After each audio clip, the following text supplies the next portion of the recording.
Bonjour pour la deuxième vidéo de Motion Design avec câble. Alors, attendez, je règle un petit peu mon ordinateur. Donc, on va reprendre là où on en était. Je vais taper câble,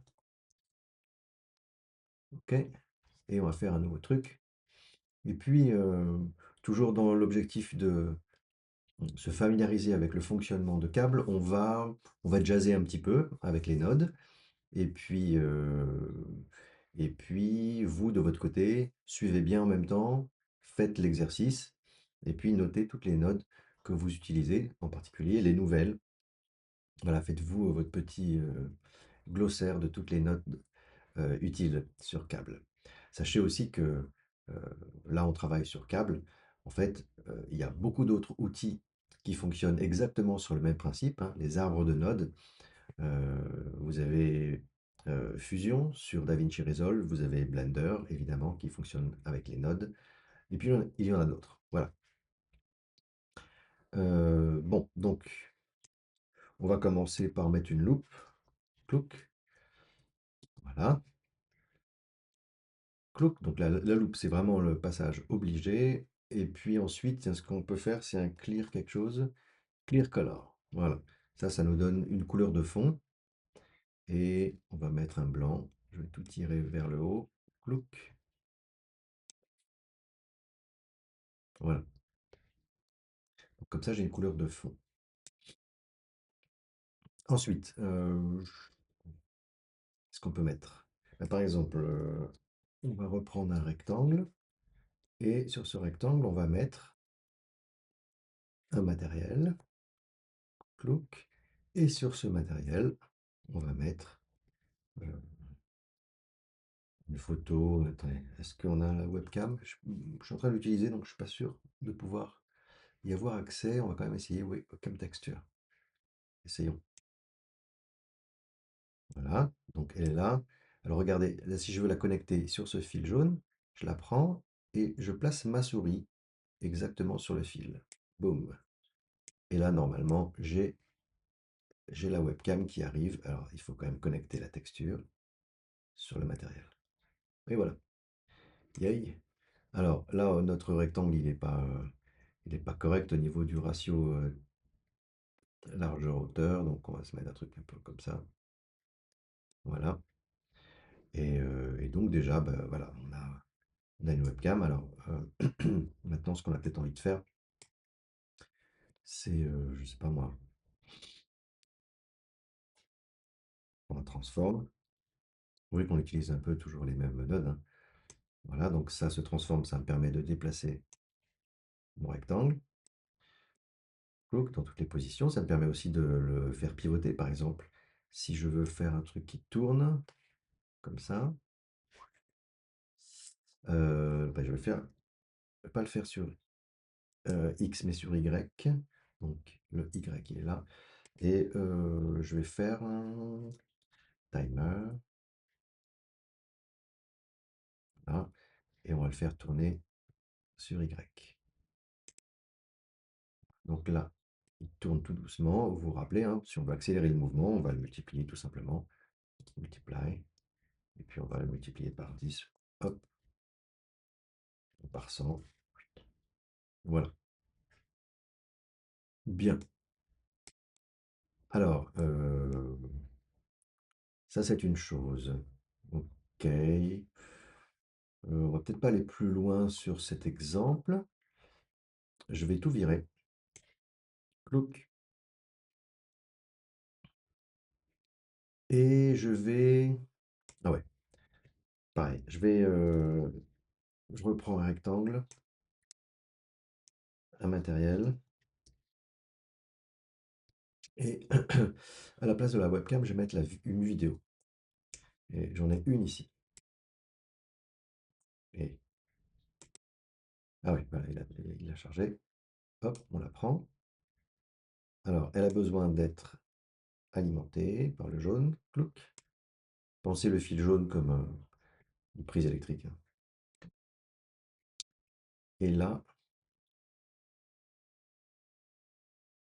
et là, normalement, on voit la vidéo. Alors, On va faire un play peut-être? Voilà. Voilà, c'est mignon. Et maintenant, ce qu'on a envie de faire, c'est de mettre par devant une sorte de cache blanc avec des trous qui laissent voir le film à travers les trous. Alors, j'ai préparé le logo de l'Apex, et puis on va le mettre devant. On va regarder ce que ça donne. Alors, je prends une séquence ici. Rappelez-vous, la séquence, ça va nous permettre d'avoir des choses qui passent les unes devant les autres, comme des calques. Voilà, clouc. Et ben là, en fait, je vais reprendre un rectangle. Ça sera notre logo. Donc le rectangle arrive devant la vidéo. Je vais faire un copier-coller de cette note-là. Voilà. Et on va mettre une image. Et ça sera notre logo. Alors regardez à quoi ressemble le logo. Voilà. Vous voyez, donc c'est une image blanche avec en transparence le logo de l'Apex. Hop, on glisse ça ici. Clouc. Et la texture, on la connecte à la texture.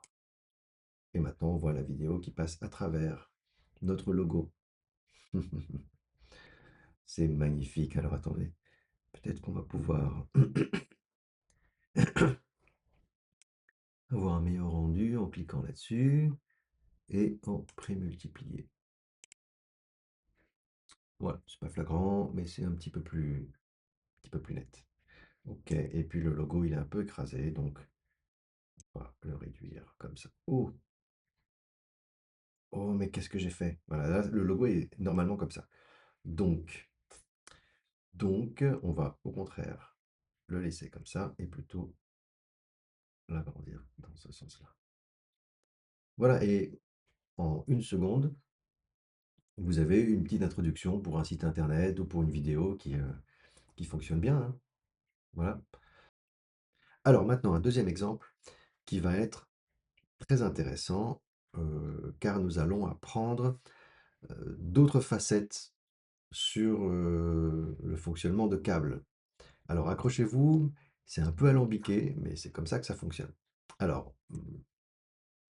ici, ce qu'on va faire, on va commencer, on va créer une image. Voilà, image compose, c'est très bien. Cloak.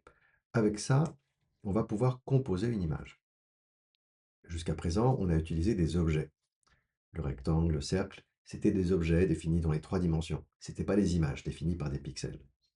Là, on crée une image. Et ben, sur cette image, on va afficher un truc. Du coup, image compose, qu'est-ce qu'on va mettre? Hmm,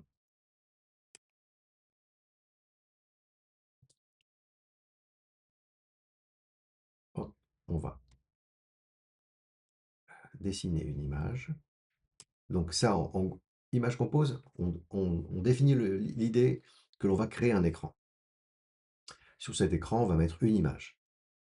Et cette image, ça sera par exemple le logo Unilassal. Hop, boum. Alors, ce logo, on ne le voit pas encore. Là, on a défini, en théorie, notre image. Mais on ne l'a pas encore affiché. Euh, Ici, on pourrait, je crois, j'en suis pas sûr, faire un render texture, je crois, pour afficher notre image. Render to texture. Voyons voir. Ouais, non, ça marche pas, j'ai oublié. Le plus simple, c'est de créer une séquence. Plouc, voilà, donc sur le premier cran de la séquence, on a défini notre image. Et sur un cran un peu après, peu importe, une fois que l'image est créée, on va pouvoir l'afficher.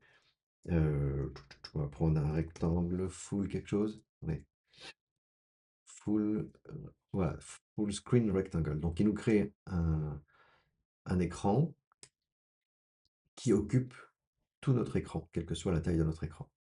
Et dessus, on va pouvoir afficher l'image que l'on a créée. Boum.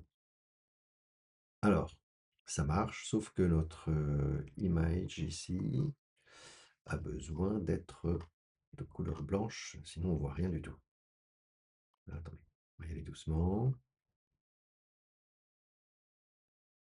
Image compose. Allez, voilà, c'est là.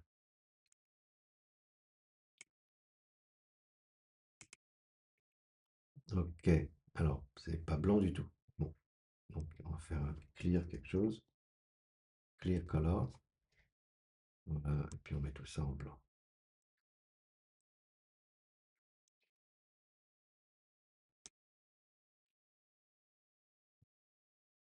Très bien. Voilà, donc là, rien de très spécial. On aurait pu le faire avec un rectangle, hein. Mais l'intérêt de travailler sur les images, c'est qu'on peut mettre des filtres. Des filtres, par exemple, ici, je pourrais mettre un blur, clouc, pour faire un flou. Oui, sympa, hein?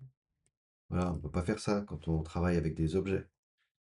Ou alors, il faut d'abord les transformer en texture et ensuite les afficher sur des images. Bon, c'est un peu compliqué. Euh, bon, ça, c'est la première des choses. Si j'ai envie de réduire mon image, vous savez ce qu'il me reste à faire ici, c'est de rajouter un transform. Alors, vous êtes en train de vous dire, ah, mais comment je sais où je place le transform? C'est un peu logique et vous pouvez le placer à peu près n'importe où. Si ça marche pas, vous le déplacez d'un cran. Mais là, vous voyez, je compose une image et dans mon image, je vais placer mon logo. Et donc, juste avant le logo, je vais définir sa taille. Voilà. Alors, ça, c'était le premier point que je voulais aborder dans cet exemple. Le deuxième va concerner l'animation. Si on veut animer nos paramètres, par exemple, ici, on a la position de notre logo et puis on a le flou. On peut animer tout ça avec des images clés.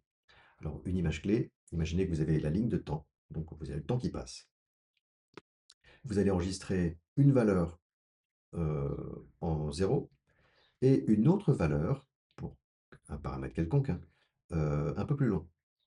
Et l'ordinateur va passer de cette valeur-là à la suivante par une interpolation. Si par exemple vous avez une opacité à 0 et une opacité à 1, il va passer de 0 à 1, chouc, de façon progressive, sur tout l'espace temps qui sépare les deux images clés. Je ne sais pas si j'étais très clair, mais je vais vous montrer. Alors, voilà, on veut par exemple que le logo arrive avec une petite animation comme ça. D'accord? Donc ici, dans mon transform, j'ai la position Y qui va nous aider. Alors, au début, il va être comme ça, donc je vais me mettre au début. Et là, vous vous dites, ah mais moi, j'ai pas ça là, sur mon écran. Oui, vous ne l'avez pas. Vous l'affichez ici, timeline. Voilà. Donc normalement, je suis en 0. Ici, j'ai défini ma position de départ et je vais faire un petit clic sur les trois points et animer le paramètre. Et maintenant, vous voyez, il y a une petite image clé qui est arrivée sous la forme d'un petit losange. Et il va descendre, il va prendre 2 secondes à peu près. Look. Ça va être très long d'ailleurs, 2 secondes, mais bon, peu importe. On va le faire descendre ici, par exemple. Voilà. Donc maintenant, entre ces deux images clés, j'ai l'animation. Voilà. Alors, donc là, c'est ce qu'on appelle une interpolation linéaire. Il passe vraiment de l'une à l'autre de façon régulière. Ce que l'on peut faire, c'est prendre par exemple cette image clé-là et choisir une interpolation qui n'est pas linéaire. Cliquez ici, et là, vous avez des courbes qui sont prédéfinies. Alors, nous, ce qu'on a peut-être envie, vous pourrez essayer toutes les courbes que vous voulez. On va essayer une interpolation comme ça, vous allez voir le résultat. On ne voit pas très bien. En fait, là, je crois qu'il ralentit. Il ralentit sur la fin. Attendez. Oups. Je prends ça, par exemple, parce que ça sera plus évident. Voilà. Alors, il ralentit sur la fin. Vous essayerez les... puis on en reparlera de toute façon, mais vous essayerez les différents types d'interpolation. Ok. Donc, on a ça. Clouc, maintenant, ce qu'on veut, c'est que en 0, l'opacité de notre texture, que notre logo soit à 0 aussi. Alors, on n'a pas dans transform, hein, l'opacité, il me semble. Non. On va donc l'animer ici. Ce sera blending et amount. J'imagine que ça, c'est l'opacité, ça marche. Donc, on va animer ce paramètre. Je suis en 0. Animer le paramètre. Ici, je le mets à 0. Donc, ça, c'est enregistré. Et en 2, clouc, je vais le mettre à 1. Et donc, maintenant, on a les deux paramètres qui sont animés en même temps. D'accord? Je peux animer un troisième paramètre, par exemple le blur. Là, il est à 0 pour l'instant. On va animer ce paramètre. Clouc. Et on va pas le mettre à 0, on va le mettre à, je sais pas moi, 1. Donc à 1, ça donne ça. Et ici, on va le mettre à 0.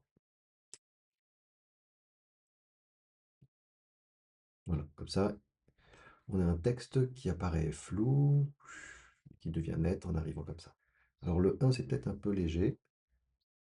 On va le mettre à 2. Démonstration. Et voilà. D'accord? Ça sera tout pour cette vidéo.